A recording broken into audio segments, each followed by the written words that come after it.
Où vous vous trouvez, chers amis internautes. Bienvenue sur ce nouveau rendez-vous de ADNI Weekly Live. Vous le savez, depuis un peu plus d'un mois, nous avons fait le pari de donner la parole aux hommes et aux femmes issus notamment de la diaspora qui ont des choses à partager, une expérience, des idées, des pistes de solutions quant à la manière la plus efficace de sortir de cette crise du coronavirus. Plusieurs sujets ont été abordés, aussi bien par mes collègues anglophones que moi-même. Cela va de l'économie, notamment au commerce, mais aussi à l'entrepreneuriat, en passant par les relations internationales et les relations entre États. Ce soir, nous allons parler évidemment d'investissement à l'aune de cette crise qui n'en finit pas de causer des ravages aux quatre coins du monde. Et pour ce faire, nous avons le grand plaisir d'accueillir deux invités. Je vous les présenterai dans quelques instants, mais c'est surtout l'occasion pour moi de vous rappeler la mission de l'African Diaspora Network in Europe, ADNI en sigle, qui a été fondée en 2015 et qui depuis 5 ans se propose d'entretenir un dialogue permanent avec les pouvoirs publics européens mais aussi locaux sur la manière la plus efficace d'impliquer les diasporas dans le processus de développement du continent africain. Cela passe notamment par une utilisation de l'expertise de la diaspora dans des projets qui sont financés notamment par les bailleurs de fonds bilatéraux, mais aussi multilatéraux, mais c'est aussi un rôle important que nous avons eu à cœur de jouer au sein de l'ADN, que de formuler des propositions sur des thématiques qui intéressent directement les pays d'origine, en sachant par ailleurs que cette diaspora contribue de manière significative non seulement à son développement, mais aussi au pays d'accueil. Aujourd'hui donc, nous allons nous interroger, vous vous en doutez, sur l'impact sur le commerce, les investissements, et nous allons avoir un focus sur notamment la culture et le processus créatif au sein des industries extractive. Nous allons nous interroger sur les relations nord-sud et sur la manière la plus efficace de pouvoir rebondir à l'aune de cette crise du coronavirus. J'ai donc aujourd'hui le grand plaisir d'accueillir deux invités, Marina Diboma, qui est la directrice générale adjointe du NEBC, qui est le Netherlands Africa Business Council, qui est basé donc aux Pays-Bas et qui se propose également d'entretenir un dialogue permanent avec les pouvoirs publics locaux en vue d'attirer des investisseurs africains aux Pays-Bas, mais aussi les Pays-Bas vers le continent africain. La mission, évidemment, a un spectre beaucoup plus large. Et avant de vous la présenter, nous allons faire connaissance avec cette structure qui est basée aux Pays-Bas et qui a donc le mérite de pouvoir précisément mettre en rapport les investisseurs étrangers, essentiellement africains, mais aussi des Pays-Bas, pour un certain nombre de projets. Nous allons donc regarder cela ensemble avec beaucoup d'attention.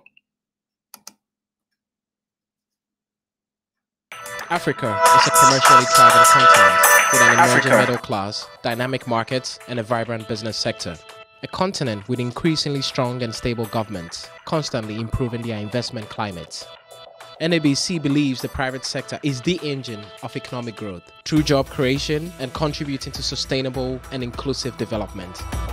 Yet, it may be hard to find the right business partner, expertise, and intelligence to realize your business objectives in Africa's 54 different markets.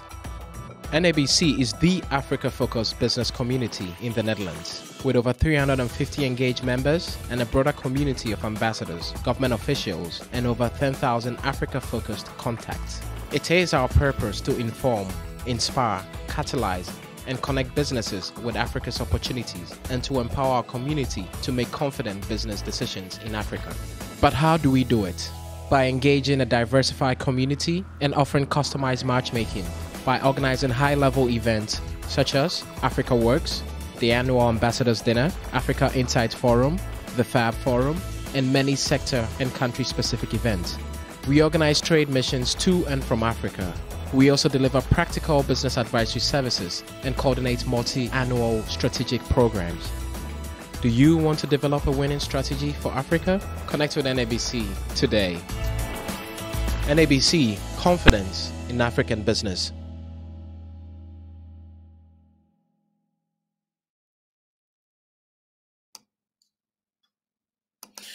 Voilà une présentation du Netherlands African Business Council. Nous allons attendre que Marina Diboma puisse se connecter. Nous allons également accueillir Alice Durand, qui est la fondatrice de Iwachu Design. C'est une créatrice, une artiste donc, qui propose des produits de qualité en se servant évidemment de ce qu'elle trouve dans la nature. Et pour ce faire, en attendant qu'elle également puisse se connecter, nous allons tout simplement faire connaissance avec elle à l'aune de quelques explications qu'elle a eu l'opportunité de donner l'an passé au cours d'un des salons qui l'avait mis à l'honneur.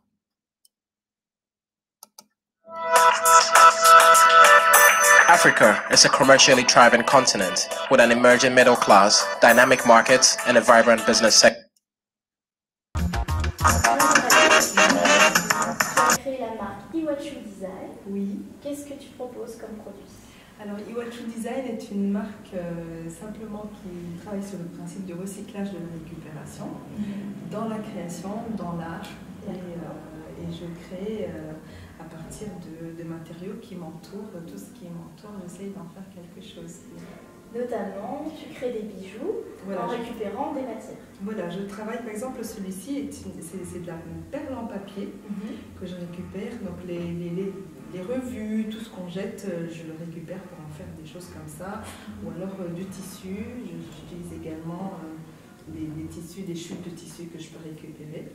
D'accord. Et c'est vraiment prendre conscience qu'avec tout ce qui nous entoure, on peut en faire quelque chose. Et on peut faire quelque chose de sympa. D'accord. Et donc, à travers ce projet, quels sont tes objectifs? Alors, les objectifs, c'était déjà de sensibiliser sur l'écologie, sur le fait qu'on gaspille énormément et qu'on peut encore faire tellement de choses avec tout ce qu'on jette. Et parallèlement, je voulais aussi donner conscience en Afrique. Donc, moi, je viens de Rwanda. C'est un pays qui est très écologique. Même à l'aéroport, on ne peut pas rentrer avec du sachet. C'est un pays qui est vraiment contre tous ces produits. Et avec cette mentalité-là, je me disais que voilà, étant donné que je viens de là, je voulais le partager aussi, faire un pont entre l'Afrique et l'Europe. Et aussi donc, donner cette mentalité-là de récupérer et d'utiliser ces choses-là dans les associations en Afrique pour donner conscience qu'ils peuvent bénéficier même jusqu'à aller ramener un revenu. D'accord. D'accord. Et bien, merci beaucoup Alice. Merci à vous. Tu seras présente au Fashion Green Days le 23 et 24 mai. Absolument. Ravie. Ravie. À bientôt. Absolument. Ravie. Ravie. À bientôt. À bientôt. Voilà, vous venez donc de faire connaissance avec Alice Durand, fondatrice de Iwachu Design. Je vois que Marina Diboma est en ligne. Nous allons donc l'accueillir ensemble pour cette première prise de contact. Marina Diboma, bonsoir, comment allez-vous? Bonsoir Henri, je vais très bien, merci. Alors, je tiens vraiment spécialement à vous remercier, Marina, parce que vous êtes endeuillée, vous êtes frappée par une douloureuse épreuve, mais malgré cela, vous avez tenu à être présente ce soir. Et je voudrais, au nom de toute l'équipe et de tous les membres de l'African Diaspora Network in Europe, eh bien, vous présenter nos sincères condoléances. Merci vraiment de vous être rendu disponible en dépit de ces circonstances difficiles. Merci, merci à tous. Merci, merci beaucoup. Alors, Avant que vous ne vous connectiez, chère Marina, nous avons fait connaissance avec évidemment le Netherlands African Business Council dont vous êtes la directrice générale adjointe. Vous avez évidemment depuis maintenant quelques années cette responsabilité de pouvoir justement présider aux destinées de cette structure. Alors, pour ceux qui ne connaissent pas le Netherlands Africa Business Council, d'un mot, quelles sont les missions et les objectifs que vous poursuivez au sein de cette organisation? Alors, la Netherlands African Business Council représente le patronat des Pays-Bas pour l'Afrique. C'est une structure qui a été créée en 1946 et qui a pour mission de renforcer les liens économiques entre l'Afrique et les Pays-Bas. Nous opérons sur tout le continent. Nous avons un grand nombre d'activités en Afrique subsaharienne. Nous organisons pas mal d'activités, des conférences d'envergure internationale, telles que Africa Works, telles que le Forum Afrique francophone, et même des forums qui ciblent essentiellement des pays pour mettre en avant des pays qui veulent rebooster certains secteurs en partenariat avec des partenaires internationaux. Nous travaillons aussi avec les institutions locales du secteur privé en Afrique, notamment les chambres de commerce, les agences de promotion d'investissement, les startups, les centres d'incubateurs. Et nous travaillons aussi avec différentes chaînes de valeur dans le cadre des programmes qui ciblent des spécifiques. Par exemple, en ce moment, nous avons un programme dans les semences au nord du Nigeria, à Kano. Dans ce programme, nous avons organisé les compagnies semencières néerlandaises qui travaillent, n'est-ce pas, avec leurs homologues au Nigeria. Nous avons un programme dans les épices en Tanzanie, dans l'eau, voilà, un peu en gros nos activités. Alors, avant peut-être d'aborder la question spécifique aux investissements, parce qu'on a bien compris, votre organisation est aussi une opportunité pour le patronat des Pays-Bas d'être en contact avec les opérateurs économiques et les hommes d'affaires du continent africain. Je voudrais d'abord vous poser une double question. D'abord, comment avez-vous vécu ce confinement qui commence évidemment à se transformer en déconfinement? Je rappelle que vous êtes aux Pays-Bas, vous êtes à La Haye, je pense, hein, à La Haye ou à Rotterdam? Tout à fait. Voilà. À La Haye. Alors, à La Haye. À La Haye. Comment avez-vous vécu ce confinement? Première question. Deuxième question, est-ce que cette situation qui dure depuis plusieurs semaines maintenant a eu des conséquences sur le fonctionnement de votre organisation?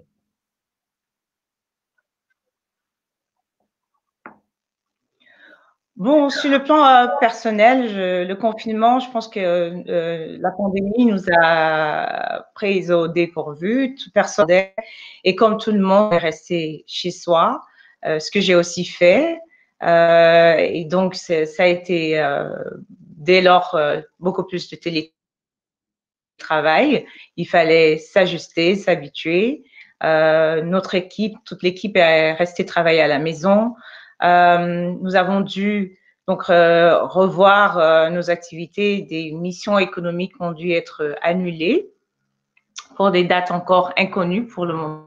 Donc, dans le cas du travail, nous avons surtout, n'est-ce pas, contacté nos partenaires, nos membres. Le secteur privé, comme vous le savez, est assez touché par cette pandémie. Donc, il fallait prendre des nouvelles, savoir comment est-ce qu'on pouvait les soutenir durant cette période de confinement. Puisque nous avons aussi la vocation, n'est-ce pas, d'informer, d'inspirer les uns les autres en ce qui concerne l'Afrique, les opportunités. Il fallait parler aussi de l'impact Covid-19 dans les pays. Dans ce cadre, nous avons lancé une série de webinaires qui ciblent des pays, différents pays africains, du nord au sud, de l'est à l'ouest. Et c'est ce que nous faisons depuis. Et là, on a commencé un semi-déconfinement parce que le virus, il est encore présent. Donc, travailler à plein temps au bureau, dans le cas de en train de, n'est-ce pas, de redéfinir nos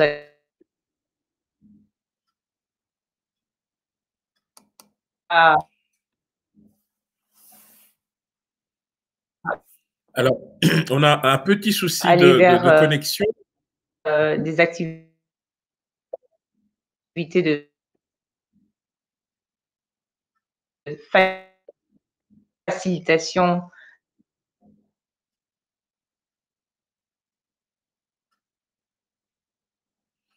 Alors, nous avons un petit souci de connexion, donc on l'a bien compris. Vous n'êtes pas resté inactive, hein, donc la NABC a organisé donc des webinaires, on l'a bien compris, pour notamment sensibiliser les autres pays sur les opportunités, évidemment, mais surtout sur la nécessité de… Est-ce que vous m'entendez, Marina Diboma? Les vous entreprises OK, d'accord. Néerlandaises, mais aussi pour les entreprises africaines.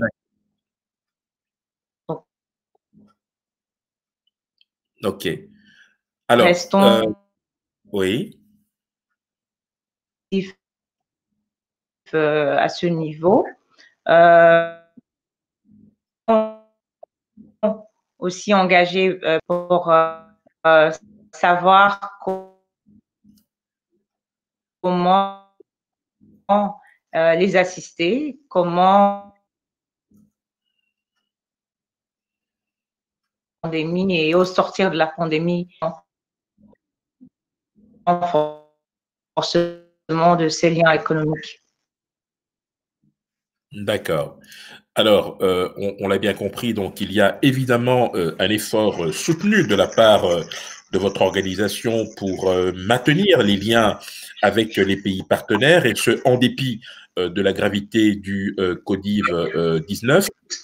Aujourd'hui, lorsque l'on écoute les différents experts qui nous parlent des conséquences à la fois économiques et commerciales de cette pandémie du Covid, tous les compteurs sont au rouge puisque l'activité est à l'arrêt. Cela va du transport aérien aux entreprises, quel que soit d'ailleurs leur secteur d'activité. Vous qui avez fait justement de la recherche d'investissement une spécialité, est-ce que vous avez le sentiment que les choses ne seront plus comme avant si l'on arrive à enrayer cette pandémie du Covid-19?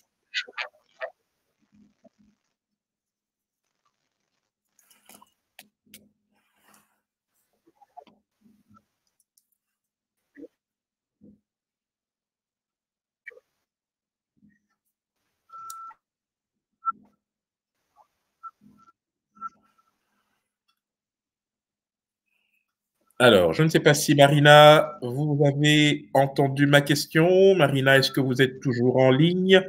Nous avons un souci de connexion apparemment. J'espère qu'il se résoudra assez rapidement. En tout cas, ça me permet justement de faire la transition avec ce qui a été évoqué il y a de cela quelques instants justement par Marina Diboma, à savoir la volonté, en fait, de pouvoir nouer des liens de partenariat avec un certain nombre de pays partenaires, à l'aune, évidemment, de leurs entrepreneurs qui, eux aussi, sont en quête de nouveaux marchés. Je ne sais pas si vous m'entendez, Marina Diboma. Est-ce que vous m'entendez? Allô, allô? Marina, est-ce que vous m'entendez? Allô, allô? Alors, Marina, est-ce que vous m'entendez? Marina?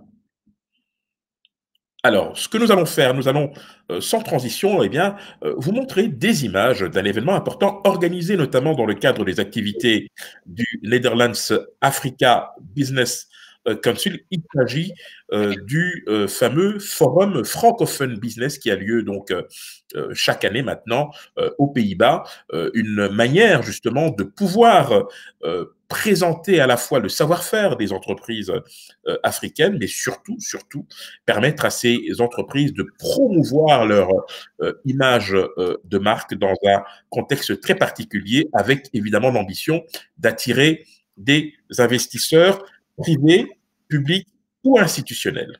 On regarde.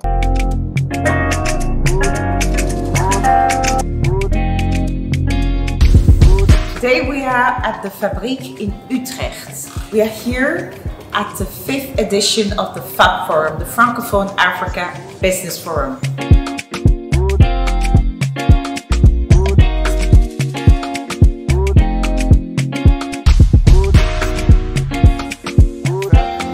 Je suis dans l'agribusiness, principalement les intrants agricoles, la semence, les pesticides, les engrais, matériel agricole.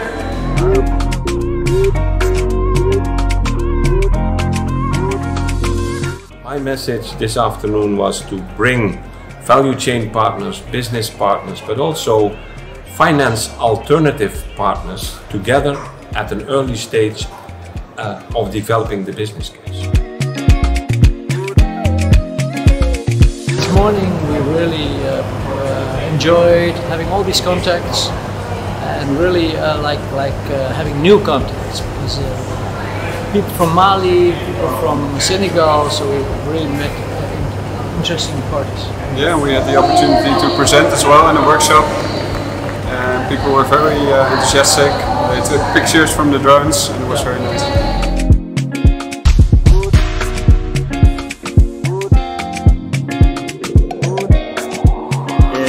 Ce qui m'a intéressé bien sûr de venir, d'abord je crois que c'est une occasion d'apprendre des autres et aussi de rencontres et de création de relations. Ce que j'ai apprécié dans ce forum, c'est la possibilité de rencontrer des partenaires, à la fois de l'industrie néerlandaise qui est remarquable et connue pour sa modernité et son efficacité, ainsi que des partenaires pour l'Afrique.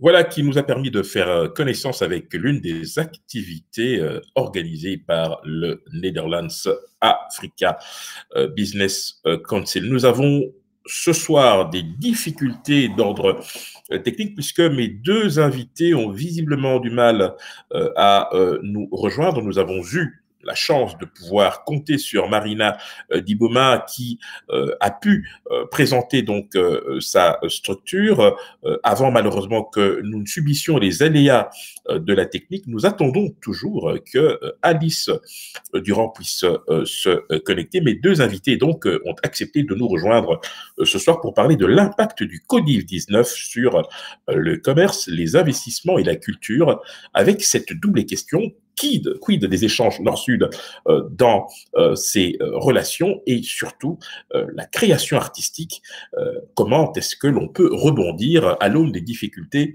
rencontrées que nous rencontrons à cause précisément de cette pandémie du Covid-19. Deux femmes qui ont chacune à leur manière décidé eh bien, de promouvoir d'une part l'entrepreneuriat, mais aussi les relations nord-sud avec évidemment des échanges fructueux en termes de partenariat et de projets, et l'autre résolument tourné vers la création artistique, digne représentant d'une industrie créative qui, le moins que l'on puisse dire, aura beaucoup souffert de cette pandémie du Covid-19, puisque vous le savez, dans la plupart des pays du monde, toutes les manifestations à caractère culturel ont été purement et simplement annulées pour des raisons, vous vous en doutez, de sécurité et des raisons sanitaires, mais il y a aussi évidemment une volonté, et c'est cela finalement, qui sera probablement le maître mot de cette période si difficile pour le monde, eh bien, cette résilience à laquelle tout un chacun est en droit d'espérer devrait permettre eh bien, aux uns et aux autres de surmonter ces difficultés. Par rapport au processus à la fois économique, avec le développement économique et tout ce qui tourne autour à travers les questions de macroéconomie, les questions d'investissement, les questions financières, etc., il y a évidemment une ferme volonté des pouvoirs publics, vous l'aurez compris, de pouvoir amortir le choc d'une crise qui s'annonce comme ultra-violente. La plupart des experts s'accordent à dire d'ailleurs que cette crise en intensité pourrait être comparable au crack de 1929, et c'est pour cette raison que les pouvoirs publics s'organisent, vous l'avez vu notamment aux États-Unis, avec une intervention massive de l'État pour sauver l'économie, et puis il y a ce plan ambitieux au niveau européen pour aussi créer les conditions eh bien, d'une relance économique durable. Je vois que Marina Diboma est peut-être en train de se reconnecter. Je tiens vraiment à vous réitérer nos plus plates excuses par rapport à ces aléas. Vous savez, la technique étant ce qu'elle est, ce n'est pas forcément évident. Eh bien, nous allons évidemment faire en sorte que nous puissions poursuivre ce live en votre compagnie. Pour revenir à Alice Durand, Iwachu Design a été fondée, elle l'a dit donc en 2015.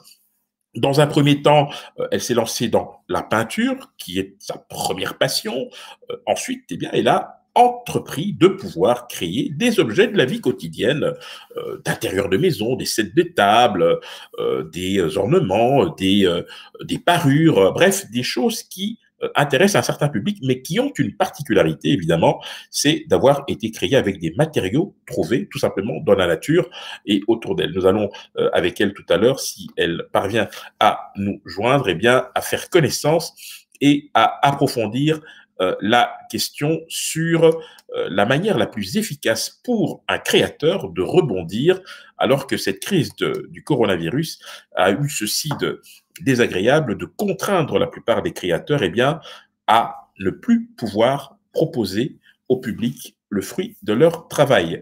Voici d'ailleurs, à titre d'exemple, quelques-unes des créations de Alice Durand en tant qu'artiste peintre d'abord, qui a quand même réussi à pouvoir s'imposer dans son domaine en ayant également cette opportunité d'avoir exposé notamment au siège de l'UNESCO durant 3 années consécutives. Vous voyez que ces tableaux reflètent d'une certaine manière la culture qu'elle aspire à incarner. Il y a aussi ces différentes parures qui aussi représentent, je dirais, la quintessence du processus créatif qui est le sien. On va prendre un exemple très concret avec notamment cette parure-ci qui vous permet de vous forger une idée finalement sur la manière dont elle conçoit l'art en général. C'est aussi une manière de se positionner comme ambassadrice d'une culture qui, le moins que l'on puisse dire,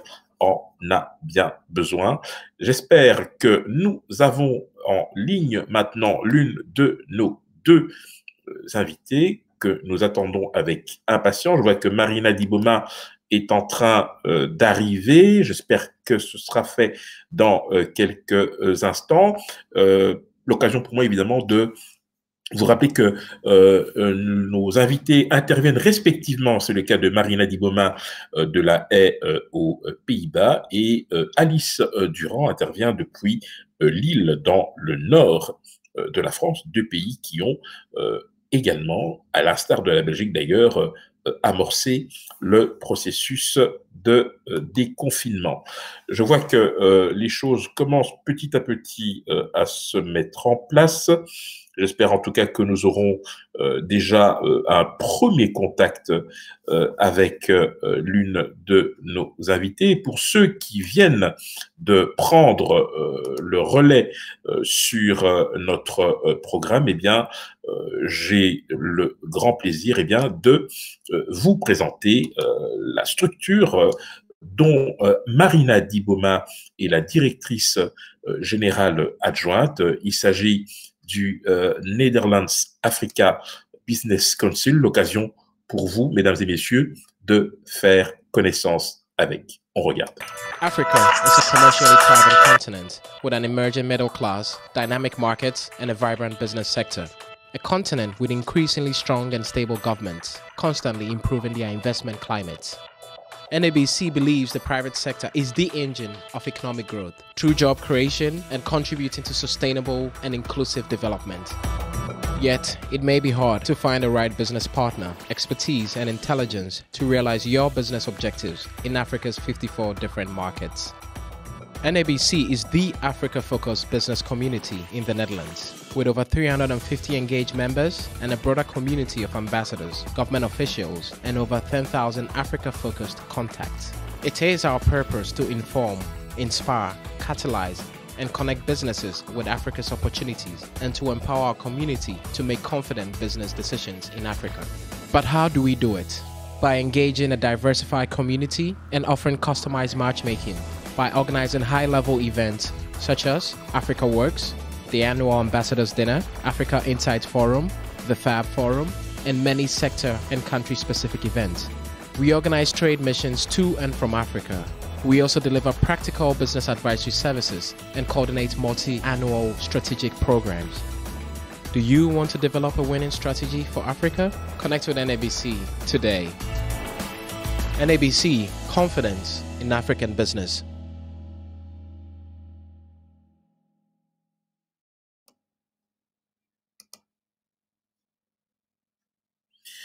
Voilà, c'était donc un rappel des missions et objectifs du Netherlands Africa Business Council, dont Marina Diboma est la directrice générale adjointe, je l'ai dit tout à l'heure en introduction. Pour ceux qui nous ont suivis depuis 20 heures, nous avons donc ce soir deux invités. La première qui a pu prendre la parole avant nos difficultés techniques est Marina donc Diboma, qui nous a expliqué par le menu les objectifs de cette importante organisation, mais surtout le fait que malgré la crise du Covid-19, eh bien, la NABC a eu à cœur de pouvoir préserver, maintenir, entretenir un dialogue avec les pays partenaires, notamment en termes d'opportunités d'investissement, mais aussi sur un certain nombre de projets en cours. Et nous en avons parlé tout à l'heure avec Marina Diboma. C'est le cas notamment de la ville de Kano au Nigeria. J'attends toujours, évidemment, que nos invités puissent réussir à nous rejoindre pour ce direct. J'espère en tout cas que cela ne prendra pas trop de temps, car nous serons malheureusement contraints, vous vous en doutez bien, chers amis internautes, d'interrompre donc cette programmation pour des raisons éminemment techniques. J'espère en tout cas que cela se fera assez rapidement. Pour ceux qui n'auraient pas eu l'opportunité de faire connaissance avec Alice Durand, c'est aussi pour nous l'occasion de vous la présenter. C'est une artiste peintre qui a créé Iwachu Design il y a de cela 5 ans maintenant. Elle est basée à Lille. Elle a eu l'opportunité d'exposer régulièrement d'ailleurs au siège de l'UNESCO à Paris. Et pour ceux qui viennent de nous rejoindre, eh bien, je vous invite à faire connaissance avec Alice Durand. Iwachu Design. Oui. Qu'est-ce que tu proposes comme produit? Alors, Iwachu Design est une marque simplement qui travaille sur le principe du recyclage de la récupération dans la création, dans l'art. Et je crée à partir de matériaux qui m'entourent, tout ce qui m'entoure, j'essaye d'en faire quelque chose. Notamment, tu crées des bijoux en récupérant des matières. Voilà, je travaille, par exemple, celui-ci, c'est de la perle en papier que je récupère. Donc les revues, tout ce qu'on jette, je le récupère pour en faire des choses comme ça. Ou alors du tissu, j'utilise également des tissus, des chutes de tissu que je peux récupérer. D'accord. Et c'est vraiment prendre conscience qu'avec tout ce qui nous entoure, on peut en faire quelque chose. Et on peut faire quelque chose de sympa. D'accord. Et donc, à travers ce projet, quels sont tes objectifs? Alors, les objectifs, c'était déjà de sensibiliser sur, voilà, sur l'écologie, sur le fait qu'on gaspille énormément et qu'on peut en faire, on peut encore faire tellement de choses avec tout ce qu'on jette. Et parallèlement, je voulais aussi donner conscience en Afrique. Donc moi, je viens du Rwanda. C'est un pays qui est très écologique. Même à l'aéroport, on ne peut pas rentrer avec du sachet. C'est un pays qui est vraiment contre tous ces produits. Et avec cette mentalité-là, je me disais que voilà, étant donné que je viens de là, je voulais le partager aussi, faire un pont entre l'Afrique et l'Europe. Et aussi donc, donner cette mentalité-là de récupérer et d'utiliser ces choses-là dans les associations en Afrique pour les consciences qui peuvent bénéficier même jusqu'à aller le ramener à un revenu. D'accord. D'accord. Et donc, merci beaucoup Alice. Merci à vous. Tu seras présente au Fashion Dream Days le 23 et 24 mai. Absolument. Ravie. Ravie. À bientôt. À bientôt. Ravie. À bientôt. À bientôt. Voilà, mesdames et messieurs, amis internautes, pour ceux qui viennent de nous rejoindre, bonjour, bonsoir, selon la zone géographique où vous vous trouvez. Nous sommes ce soir pour ce live qui, malheureusement, connaît de sérieux problèmes d'ordre technique puisque nos deux invités ont des difficultés de connexion. Malheureusement, cela arrive. Nous allons essayer, en tout cas, une toute dernière tentative afin de pouvoir pour les 25 minutes qui nous restent, avoir quand même l'opportunité d'aborder la thématique que nous avons décidé de vous proposer, à savoir l'impact du Covid-19 sur le commerce, les investissements et la culture, quid des échanges nord-sud et de la création artistique, et tout simplement comment rebondir pour ceux qui sont dans les industries créative. Je l'ai dit tout à l'heure en introduction, cette crise du Covid-19 a ceci de particulier d'affecter absolument tout le monde, et c'est la première fois d'ailleurs depuis très longtemps que pays riches et pays pauvres sont tous logés à la même enseigne, les mêmes difficultés pour tout le monde, en dépit du fait évidemment que les systèmes sanitaires ne soient pas les mêmes. L'Afrique, pour l'instant, semble épargnée compte tenu du faible nombre de décès, mais aussi de contaminés, en dépit du fait aussi que de nombreux experts, à commencer par ceux de l'OMS, prédisent une hécatombe. Mais cela ne doit pas évidemment détourner les Africains de l'objectif qui est le leur, c'est celui de faire en sorte que le continent puisse effectivement sortir de cette crise par le haut, en remettant évidemment en place un certain nombre de principes, notamment qui devraient guider la bonne gouvernance, entre autres choses, mais aussi toute une série, je dirais, de valeurs qui devraient être remises au goût du jour. C'est vrai que la perte de repères est l'une des caractéristiques de cette crise du Covid-19, puisque les habitudes ont complètement changé.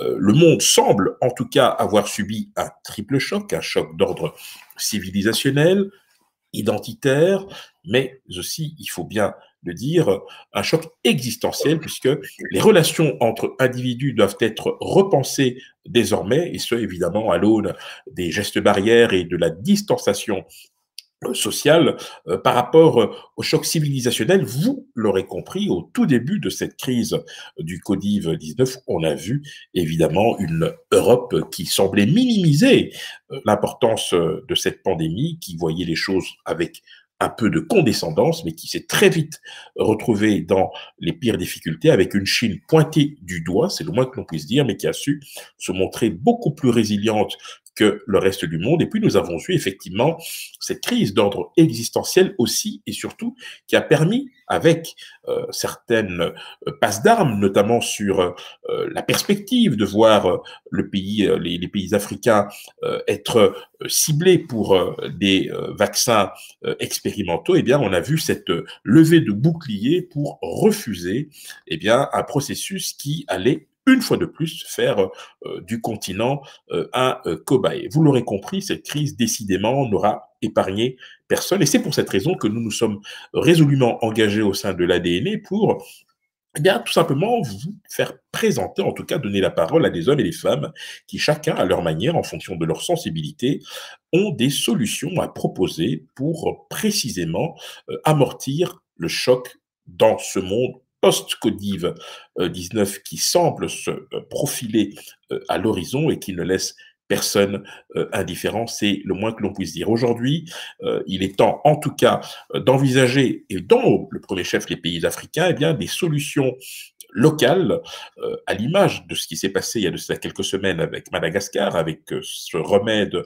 préventif contre le Codiv, eh bien, faire en sorte que des remèdes africains puissent être à la fois testés par des Africains, proposés aux populations africaines, une manière aussi pour les Africains de prendre date dans cette lutte contre cette pandémie. C'est une première chose. La deuxième chose, évidemment, c'est de réévaluer et de reconsidérer la nature des relations avec l'Occident, puisque vous l'aurez compris, un nouvel ordre mondial est en train de voir le jour, avec un basculement de certaines alliances d'ordre stratégique. On a vu dans un premier temps une Europe qui a été extrêmement touchée par cette pandémie, avec notamment l'Italie au cours des premières semaines, qui s'est très vite retrouvée débordée. Les autres pays européens ont tous été affectés, mais tout le monde aura compris, évidemment, que la solidarité européenne n'aura pas pu jouer à plein régime, ce qui a évidemment créé un certain nombre de frustrations. On a vu également le premier foyer de la pandémie prendre ses responsabilités et venir au secours d'autres pays. C'est le cas de la Chine qui a su habilement tirer profit de la situation en déployant ce que l'on appelle aujourd'hui communément une diplomatie des masques pour proposer son expertise et son savoir-faire en matière de lutte contre le Codiv-19. Vous l'aurez compris, cette même Chine est venue au secours de l'Italie. C'est le cas aussi des médecins cubains qui se sont retrouvés en Italie, mais qui se retrouvent aussi en Afrique du Sud. On a vu donc des pays qui ont réussi à proposer une expertise à un moment si particulier de ce monde dans lequel nous vivons.